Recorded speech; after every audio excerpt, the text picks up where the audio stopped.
Hi all welcome back to my channel. ഇന്ന് നമ്മൾ വന്നിരിക്കുന്നത് ബ്രക്കോളി വെച്ചിട്ടുള്ള റെസിപ്പി ആയിട്ടാട്ടോ.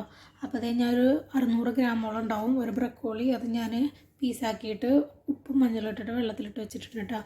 അതിലുള്ള അണുക്കളൊക്കെ ഒന്ന് പോയിക്കോട്ടെ എന്ന് വെച്ചിട്ടുള്ളതാണ്. പിന്നെ അതേ ഞാനൊരു മിക്സിയുടെ ജാർ എടുത്തിട്ടുണ്ട്. അതിലോട്ട് ഞാൻ 250 ml കപ്പിൽ നിറച്ചും നമ്മളെ തേങ്ങ ചിരവിയത് എടുത്തിട്ടുണ്ട് കേട്ടോ. അത് ഞാൻ മിക്സിയുടെ ജാറിലോട്ട് ഇട്ട് കൊടുക്കുന്നുണ്ട്. പിന്നെ അതിലോട്ട് ഞാൻ ഇട്ട് കൊടുക്കുന്നത് ഒരു 1/2 ടീസ്പൂൺ നമ്മുടെ വലിയ ജീരകല്ലേ, അത് ഇട്ട് കൊടുക്കുന്നുണ്ട്. പിന്നെ കുറച്ച് ആവശ്യത്തിനായിട്ട് ഉപ്പ് ഇട്ട് കൊടുക്കുന്നുണ്ട് കേട്ടോ. പിന്നെ ഇട്ട് കൊടുക്കുന്നത് ഒരു 3 എഗ്ഗാണ്. അത് ഞാൻ പൊട്ടിച്ചങ്ങ് ഒഴിച്ച് കൊടുക്കുന്നുണ്ട് കേട്ടോ. അപ്പം നിങ്ങൾക്ക് ഇതിലേക്ക് വേണമെങ്കിൽ ഒരു ചെറിയൊരു പീസ് ഗാർലിക്കിൻ്റെ പീസ് ഇടാം കേട്ടോ. ഞാനിപ്പോൾ ഇട്ടിട്ടില്ല. ഒരു ഗാർലിക്കിൻ്റെ പീസും കൂടി ഇട്ടാൽ നല്ലതാണ്.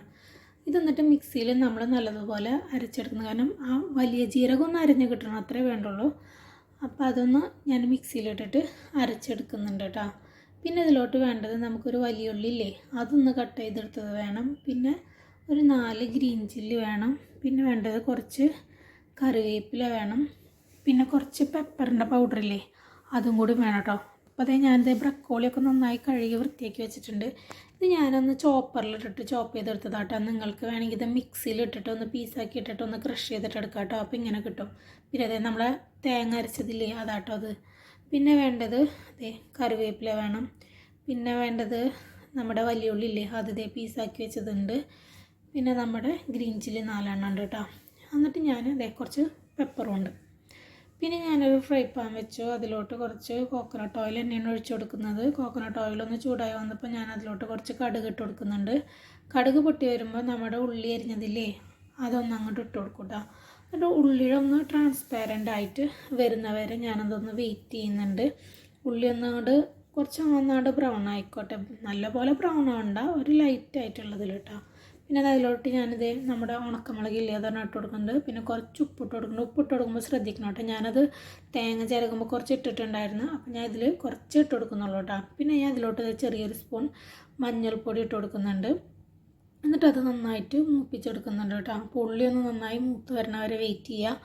ഉള്ളി നന്നായി മൂത്ത് വരുമ്പോൾ നമ്മുടെ ബ്രക്കോളി നല്ലതുപോലെ ചെറുതാക്കി അരിഞ്ഞ് വെച്ചിട്ടില്ലേ, അതും കൂടി ഒന്നങ്ങോട്ട് ഇട്ട് കൊടുക്കട്ടെ. അപ്പോൾ ബ്രക്കോളി ഒന്നങ്ങ് കളറ് മാറും, ഒന്ന് ട്രാൻസ്പാരൻ്റ് ആയിട്ട് ഈ നല്ല ഗ്രീൻ കളർ എന്നുള്ളതൊന്ന് മാറിയിട്ട് ഒന്ന് കുറച്ചൊരു നമ്മുടെ മഞ്ഞൾപ്പൊടിയും കൂടി ഇട്ടുള്ള കാരണം കുറച്ച് യെല്ലോയിഷ് കളർ ഉണ്ടാവും. അപ്പോൾ അതൊന്ന് ട്രാൻസ്പാരൻറ്റും കുറച്ച് യെല്ലോ കളറും കൂടി ഒന്നായിട്ടുണ്ടാവും കേട്ടോ. ആ സമയത്ത് നമ്മൾക്ക് പിന്നെ നമ്മുടെ തേങ്ങയും നമ്മുടെ എഗ്ഗും വലിയ ജീരകം കൂടി അരച്ച് വെച്ചിട്ടുണ്ടായിരുന്നില്ലേ, അതും കൂടി ഒന്നങ്ങ് ഇട്ട് കൊടുക്കണം കേട്ടോ.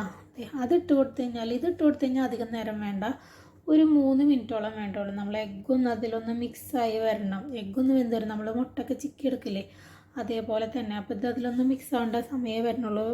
ഏറി വന്ന ഒരു 4 മിനിറ്റ് വേണ്ടി വരുള്ളൂ. അപ്പോൾ ഇതേ ആയിട്ടുണ്ട്. ഇപ്പോൾ ഇതിലോട്ട് ഞാൻ കുറച്ച് വേപ്പിൻ്റെ ഇല ഇട്ട് കൊടുക്കുന്നുണ്ട്. വേപ്പിൻ്റെ ഇല ഇട്ട് കൊടുത്തതിന് ശേഷം ഇതേ പച്ചമുളക് നമ്മൾ വെച്ചിട്ടില്ലേ, അതൊന്ന് അരിഞ്ഞിട്ട് അത് ഇട്ട് കൊടുക്കുന്നുണ്ട്. പിന്നെ അതിലോട്ട് ഞാൻ കുറച്ച് പെപ്പർ പൗഡറും കൂടി ഇട്ട് കൊടുത്ത് ഒന്ന് മിക്സ് ചെയ്തതിന് ശേഷം ഞാൻ അതിലോട്ട് നമ്മുടെ കോക്കനട്ട് ഓയിലില്ലേ, അതൊന്ന് ചെറുതായിട്ട് മേൽക്കൂടെ ഒന്ന് ചുറ്റിച്ചൊഴിച്ച് കൊടുക്കുന്നുണ്ട് കേട്ടോ. പിന്നെ അതിനുശേഷം ഞാനത് ഫ്ലെയിം ഓഫ് ആക്കിയിട്ട് കുറച്ച് നേരം വെക്കും. പിന്നെ ഞാനൊരു 5 മിനിറ്റോളം അതൊന്ന് തൊടില്ല കേട്ടോ.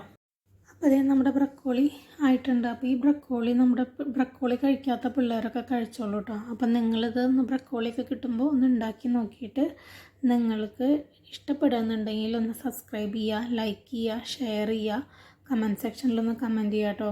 അപ്പോൾ ഇത് നല്ല എളുപ്പമാണ് ചെയ്തെടുക്കാനും, അതുപോലെ തന്നെ നല്ല ടേസ്റ്റുമാണ്.